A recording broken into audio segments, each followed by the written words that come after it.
Jelia, Jelia.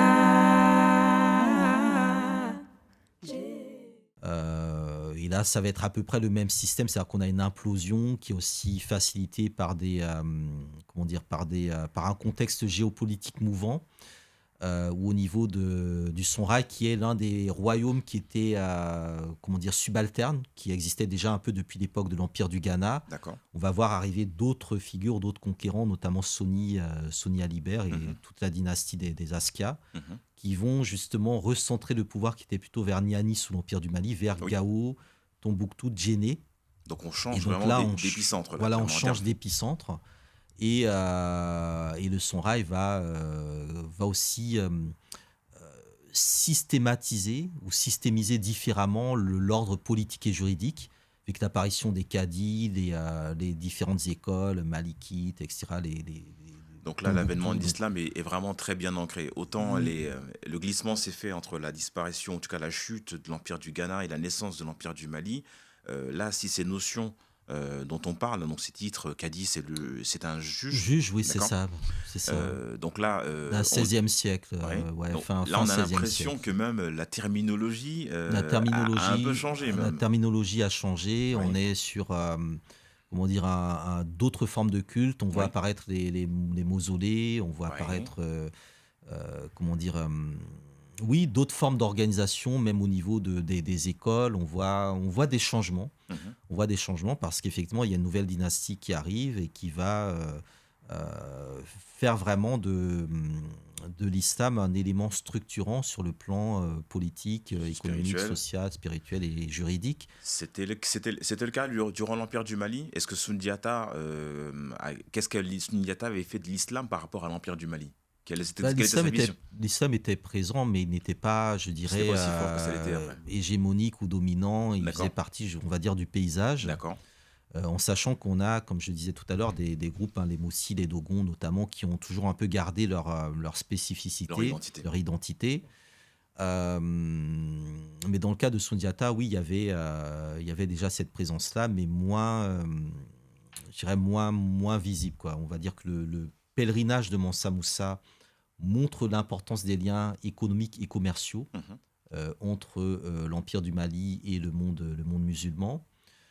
En parallèle, on a déjà effectivement des razzias, on a déjà cette question de l'esclavage qui commence à se poser de manière de plus en plus sérieuse, puisqu'on est sur des réseaux de traite qui datent du 7e, 8e siècle, mais mais dont le volume, l'impact est très largement insuffisant pour déstabiliser ces royaumes-là. C'est-à-dire que ce pas des royaumes ou des empires qui ont chuté du fait de l'esclavage, des razzias ou des traites, mais du fait plutôt de la désorganisation sociale, liée notamment au contrôle des ressources, dont font partie justement les hommes et les femmes.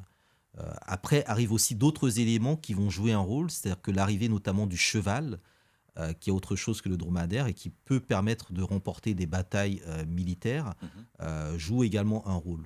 C'est le cheval qui devient vraiment l'élément de prestige à cette époque-là, et c'est pour ça que des figures comme Yenanga au niveau du royaume Mossi, donc la fondatrice avec Ouedraogo du royaume Mossi, c'est toute l'histoire de l'étalon, la cavalerie qui devient de plus en plus importante dans l'organisation notamment des batailles et des défenses militaires.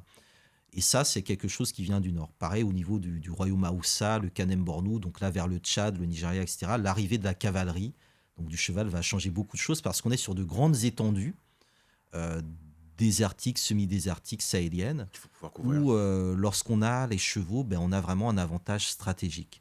Donc là aussi, on entre dans des questions qui relèvent de l'art de la guerre, plus l'apparition progressive des premiers fusils autour du 16e, 17e siècle, et le développement également 16e, 17e siècle de la traite par les Européens, qui vont introduire l'arme fatale vis-à-vis de nos souverains, qui est l'alcool.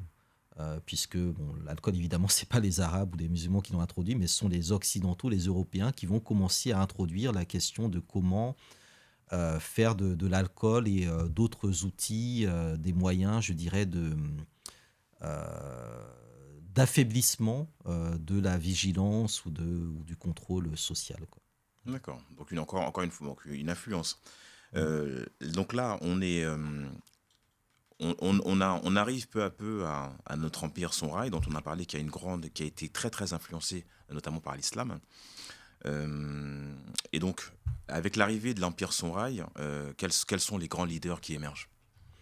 Alors il y a Sunni Alibert qui est, je pense, Oui, l'un des premiers. l'un des premiers, Askia Daoud. En Mhm. fait, il y a toute une dynastie Oui, de 5-6 dynastie Askia Askia. qui vont régner relativement longtemps, même si vers la fin, ça va être un peu plus court du fait justement de la chute de l'empire de l'empire Sonrail, qui vont chacun également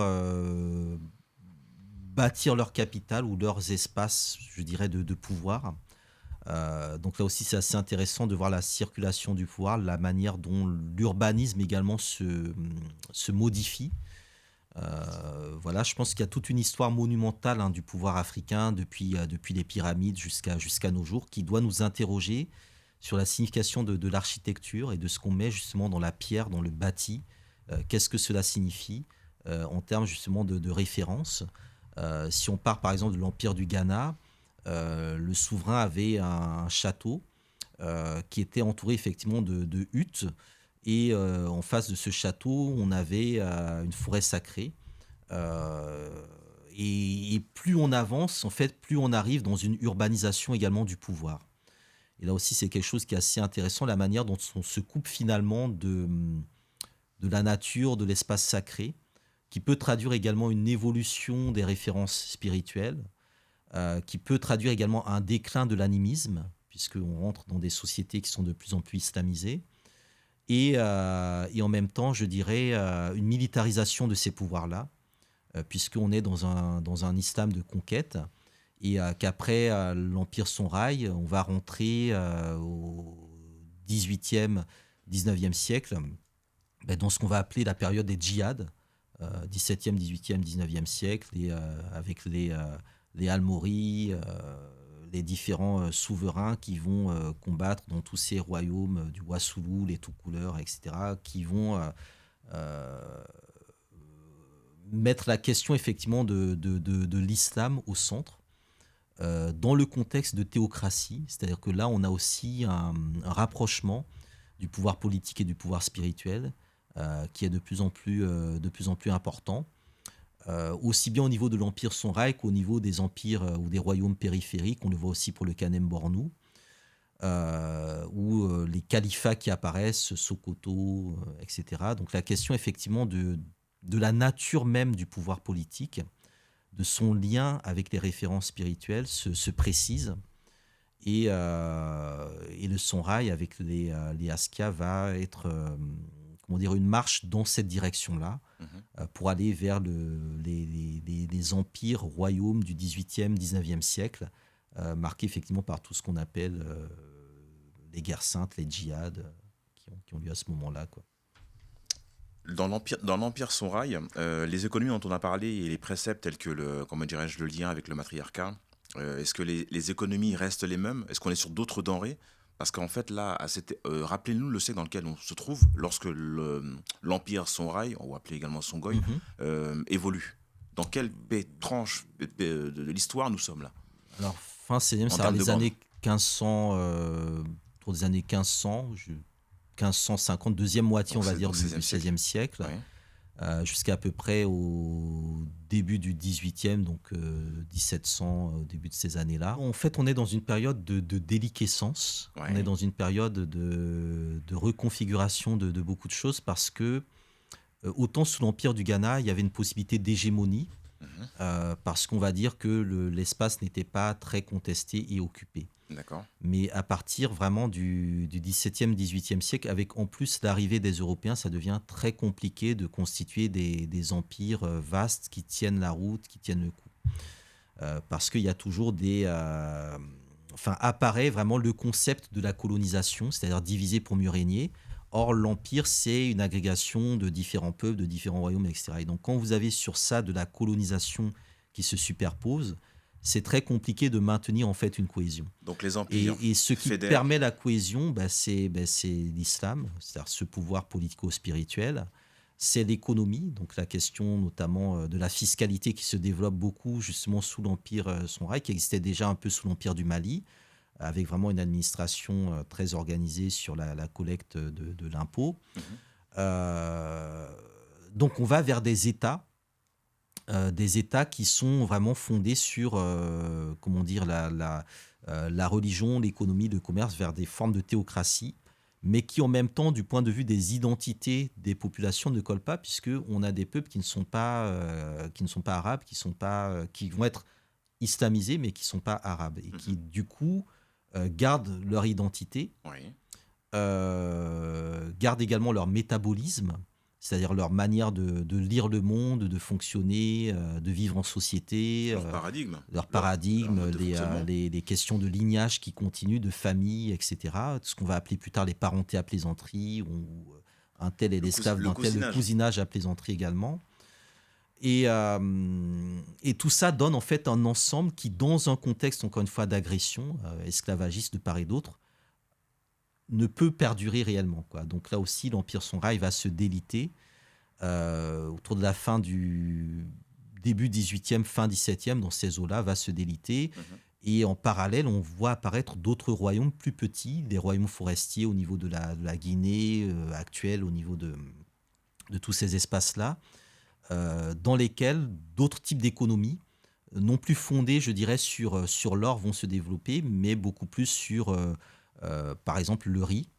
Donc au niveau comment dire, du Tekrour, au niveau de la Sénégambie, le développement de la riziculture va être de plus en plus important, mais en lien aussi avec l'arrivée des négriers européens sur les côtes. Et donc toute l'économie en fait va être modifiée parce que l'économie de traite va permettre à des royaumes côtiers de se constituer en lien avec la dépendance et la domination esclavagiste. Et ces royaumes côtiers vont être en opposition avec les royaumes de l'intérieur. Et généralement, du fait précisément de la traite européenne, les royaumes côtiers vont être christianisés et ceux de l'intérieur restent islamisés. Et donc on voit apparaître dans les périodes de l'effondrement de l'Empire Songhai les premiers signes de ces fameuses, entre guillemets, guerres de religion ou guerres saintes, qui font que va se jouer sur le continent africain des guerres de religion qui sont des guerres importées et en même temps des guerres qui ont, je dirais, une source historique bien précise. Donc c'est ça, je pense, qui est assez intéressant à observer et à analyser et à faire le lien, je dirais, aussi avec l'actualité, puisque ces questions, effectivement, de guerre religieuse, de djihad, sont, je dirais, au cœur de pas mal d'enjeux lorsqu'on parle de terrorisme, d'islamisme, etc. C'est important de comprendre, je dirais, comment ces contradictions sont apparues et comment nous nous sommes retrouvés embourbés dans des contradictions par rapport auxquelles on était au-dessus de tout ça à un moment. Donc l'un des enjeux de comprendre cette histoire du XVIIe, XVIIIe, XIXe siècle, c'est de comprendre comment nous avons perdu notre indépendance. C'est ce qui se passe à cette époque-là. Lorsque tous ces royaumes périclitent, c'est des pertes d'indépendance progressives. Et à un moment, 1885, les territoires sont découpés, puis on va créer, ici le Soudan français qui deviendra le Mali, ici la Guinée, etc. Tout ça sur des empires. On est dans un basculement. Qui avaient d'autres géographies, d'autres sociographies, et qui géraient à leur manière ces questions de diversité, notamment culturelle et religieuse. Déjà, Hamza, merci pour cette déclinaison historique de ces empires, parce qu'en fait, ils sont, comment dirais-je, ils regorgent en fait d'enseignements. On est sur une période où on est parti, tu nous as fait voyager, hein, du 3e siècle quasiment jusqu'au 18e. Hein, donc voilà, on est à près de 15 siècles d'âge. Est-ce qu'on peut parler d'âge d'or déjà ? Oui, on peut parler d'un âge d'or. Je pense que c'est important qu'on fait le comparatif avec l'Europe, ce qu'on appelle le Moyen-Âge en Europe et l'âge d'or de l'Afrique. On constate que l'Afrique a connu une période de développement suffisamment longue pour porter suffisamment d'espoir, mais qu'à partir effectivement du 14e, 15e siècle, cette période va être de plus en plus assombrie pour nous mener vers la colonisation. Et ce qu'il faut retenir, ce que la jeunesse doit retenir, c'est que l'histoire est faite de haut et de bas. Et qu'avant d'être mis par terre tel que l'on peut sembler l'être aujourd'hui, on a été debout. On a été debout et que le cycle veut qu'on se remette debout, tout naturellement. On a appris à marcher, on va réapprendre à marcher. Et je pense que c'est dans ce sens-là que Kwame Nkrumah, lorsque la Gold Coast devient indépendante, décide de renommer ce pays du nom de Ghana, qui est le premier empire de cette région-là.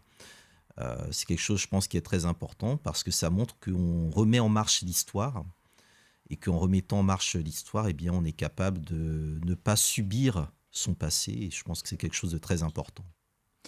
Alors, je te rejoins sur cette sagesse, parce que tu parles que dans l'histoire, en tout cas dans notre histoire, l'Afrique est tombée, l'Afrique s'est relevée.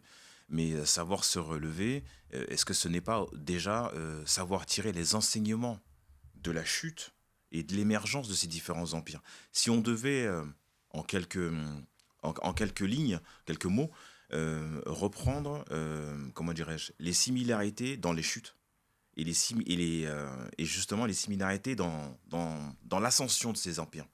Qu'est-ce qui a permis ou qu'est-ce qui a causé ces différents événements? Pour pouvoir justement en tirer profit et créer du lien aujourd'hui et repartir de plus belle. Parce que s'il y a bien un moment où l'Afrique doit émerger, c'est peut-être aujourd'hui. Alors oui, de manière assez intéressante, Kwame Nkrumah, donc, qui était le premier chef d'État du Ghana, Oui. lorsqu'il a été renversé par un coup d'État, parmi les critiques qui lui ont été faites, on a parlé de sa mégalomanie. Alors, la mégalomanie, c'est quand on se croit plus fort qu'on ne l'est en réalité. Et je pense que c'est un élément qui, parfois, explique ou précipite le déclin dans un monde où les adversaires aiment bien faire tomber ceux qui se pensent forts ou qui se montrent comme étant forts alors qu'ils ne le sont pas réellement. Et quand je pense à Mansa Moussa, c'est un peu ça, c'est-à-dire que je vais montrer que je suis fort, je suis puissant, je suis le plus riche du monde. Mais finalement, c'est ça aussi qui a précipité quelque part la chute. En même temps, il faut bien comprendre que les empires atteignent nécessairement leurs limites. Il y a toujours un moment où l'empire est trop grand pour continuer à exister et donc il est obligé de se replier sur un noyau. Lorsque je fais toujours une comparaison avec d'autres ensembles, lorsque l'URSS éclate, eh bien, ça permet à la Russie, finalement, le noyau de cet empire, de se reconstituer, de redevenir aujourd'hui une sorte de puissance.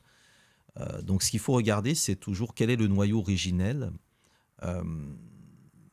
Quelle taille a atteint ce noyau originel? Qu'est-ce qui l'a amené à retomber par terre? Est-ce que le noyau final est plus petit que le noyau originel ou est-ce qu'au contraire, il en a résulté une forme de puissance?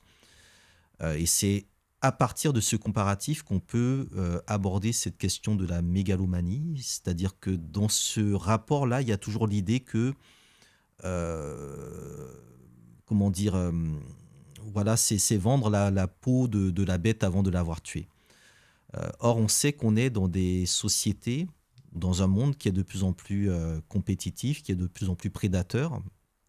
Et effectivement, à partir du XIe siècle, à partir du XVe siècle, à partir du XVIIe siècle, les convoitises se font vis-à-vis des richesses africaines et les élites africaines n'ont pas été suffisamment alertes pour s'adapter à ces situations-là.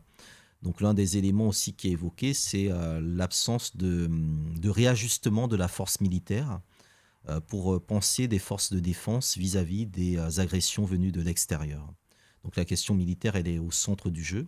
Troisièmement, la technologie, puisqu'en fait les sociétés, les royaumes, les empires sont toujours vaincus, dominés par d'autres peuples qui ont une technologie supérieure ou qui font de leur technologie un usage militaire qui leur permet finalement de s'emparer du pouvoir. Donc la question de la technologie, elle est très importante parce qu'elle pose la question de quels outils de dissuasion nous devons mettre en place aujourd'hui pour nous protéger, pour protéger nos populations, pour protéger nos ressources dans un monde de plus en plus prédateur. La technologie, elle est également importante parce qu'elle s'inscrit dans la projection, je dirais, d'une vision du monde dans la projection également d'un certain nombre de structures économiques, puisque derrière la technologie, c'est un accroissement de la rentabilité, de la productivité d'un système qui a permis notamment donc, aux Occidentaux de produire de manière, comment dire, plus facile des armes, des produits qui vont progressivement noyer les marchés africains et faciliter finalement la mise en domination de nos populations. Euh, Maintenant, sur la question de l'éducation, toujours, il y a effectivement la question également de la nécessité de penser des classes sociales qui puissent être davantage solidaires les unes avec les autres. C'est-à-dire que l'un des enjeux, c'est comment on construit du lien horizontal, comment on fait en sorte que les enfants puissent être solidaires les uns avec les autres et que chaque génération puisse être solidaire de la génération précédente. Et donc là, la question de la transmission est centrale.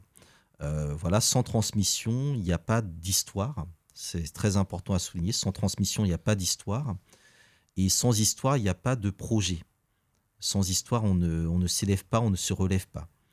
Et ce travail-là, il doit être fait dès le plus jeune âge, en même temps que l'on dote les enfants d'une autonomie, qu'on leur apprend en fait à lire leur environnement pour savoir de quoi ils ont besoin pour se nourrir, pour se soigner, pour se vêtir.